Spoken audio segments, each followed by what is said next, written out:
Hello, everyone. Welcome to this week's edition of The 8. So a couple of weeks ago, I had like an extra supply of hosts, and then this week Nick is out of the office traveling for business, and I have no one that's really willing to do this with me for the full 8 things. So I decided to take 8 different people, and they are going to be co-hosting throughout the entire episode. So this is The 8.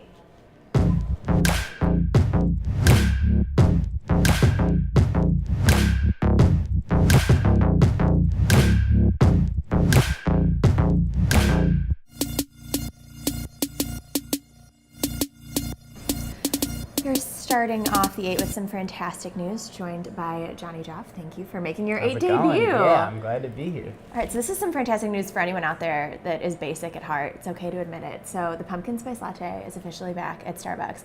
And I'm kind of blown away that it's been 14 years since the PSL has been a thing. Absolutely. How it's been that long, I don't know. But we kind of want to know, do you think it's too soon? Are you excited? Weigh in on Facebook. What are your thoughts on it? I'm excited. I'd like to proclaim here now that I was the first person in the office to use the pumpkin spice in the kitchen. It was about a month ago, and I think it was the start. So this is not the start with it being in Starbucks. I started it here at No Limit Agency. So I'm very excited. You heard it here first. I'm super basic, but I honestly hate pumpkin spice lattes. I feel like I'm letting my people down, but it's amazing, oh well. And I think it should stay, and I think it will. So yeah, I love it. Now we are on to our Fran Leberty, joined by NLA VP Brian Jager. Thank you for returning as yourself this time. Oh, thank you. I'm a Fran Leberty in my own right. That you really believe. are. Yeah. You kind of took the cake there on that one.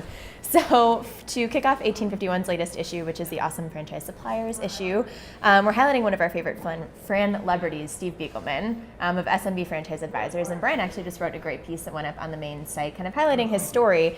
And what I really liked about it is something that I didn't know about Steve was that I guess as soon as he started college, he had Hagster maps and he was marking off deals that he had done as a teenager. That's really impressive. Yeah, so I guess back when he was in college there in the 90s, I guess listening to Spin Doctors, shout out to the Spin Doctors. Yeah, it was interesting. It was a great conversation. I've known Steve for many years, but to get that type of insight into how early that franchising bug kind of bit him, and the fact that he went to college and had maps put up on the walls where he had push pins in for the different prospects he was working with and deals, and his roommate was very confused by this. And while most guys in college have sports teams, or back then I guess Kathy Ireland maybe was the big pinup model or whatever, he had these maps and then was able to take his college roommate and kind of get him into the industry and find a lot of success in the future with that foundation that he laid. So very interesting to hear about that and this lifelong passion he's had for helping out franchisees. It's definitely a story worth checking out. Now on to our Fresh Money, joined by Hannah Kramer. Hey everyone. Back again. Sooner than I anticipated. Yeah, it's not going to be every 2 years. Yeah. We'll bring you back. So we are talking for Fresh Money. It's no secret, obviously, that security is of high concern among consumers across the country right now, which is why it's no surprise that a brand like Signal 88 Security is bringing in that Fresh Money. They actually just reported that they had 15% year-over-year growth in the first half of 2017.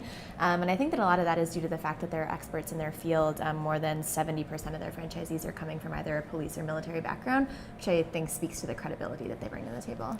Yeah, absolutely. I think it makes a lot of sense, and it's a really great way for the brand to sort of double dip. Not only do people want that security that they know is proven from people's experience, but also people with military backgrounds and police backgrounds tend to do a really great job at sort of following the franchise system. So awesome to hear that they're kind of capitalizing on both of those things.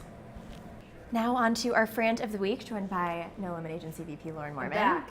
Thank you for coming back. I wish that I wasn't just one of 8 people coming back, but I'll take it. Glad to be included. It's definitely a good time either way. So for this week's Frant, Nick has a new column up kind of about something that happens to everyone. You're scrolling through your Facebook timeline, you see a headline that catches your eye, and you're kind of like, I know that this is clickbaity, I'm going to click on it anyway. It kind of sucks you in. So that happened to him recently, and it was the headline that said, you can buy these franchises for under $10,000, which is someone that wants to start a business. That's a pretty attractive number that is really feasible for anyone. But how truthful is it, especially when you have to take operations capital into account when you're trying to run that business at first? So I think it might send a little bit of a risky message to potential owners. I think so too, especially when there's so much kind of legal protection around brands, and for this reason exactly, is that you're only able to disclose certain things about the investment and how much you could potentially earn, and those are done for a reason because they protect the brands, they protect the potential franchisees, and I think ultimately things like this might get you some traffic to your development site, but ultimately it's not going to bring in the people that you want because I'd be hard pressed. I think we'd be hard pressed to find a franchise that you could actually buy for $10,000, and I think it just ends up wasting time and is not a good long-term strategy. Absolutely. It's all about those qualified leads that you want to be a part of your system. Exactly. Branching forward now with Miss Cindy Gatellis, thank you for coming back. Thank you for having me back. Anytime. So it's obviously not a secret that in order for a brand to be successful, they need to have a strong team of franchisees behind them. But it's not just franchisees that make a brand. It really comes down to the employees that people have backing their concept as well. And there's a great article up on Sport Clips 1851 page. If you look at the bottom of your screen, head to their page.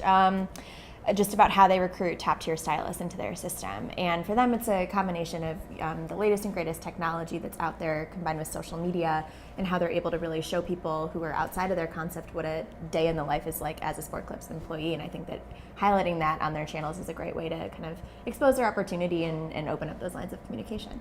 Yeah, definitely. I think using social media for that is probably the best outlet. I think it's a great place to kind of show what it's like to be there. We kind of always talk about how, brands don't sell brands, people sell brands. So I think by recruiting the best people in the brand, that's definitely one of the top things they should be doing. So good job.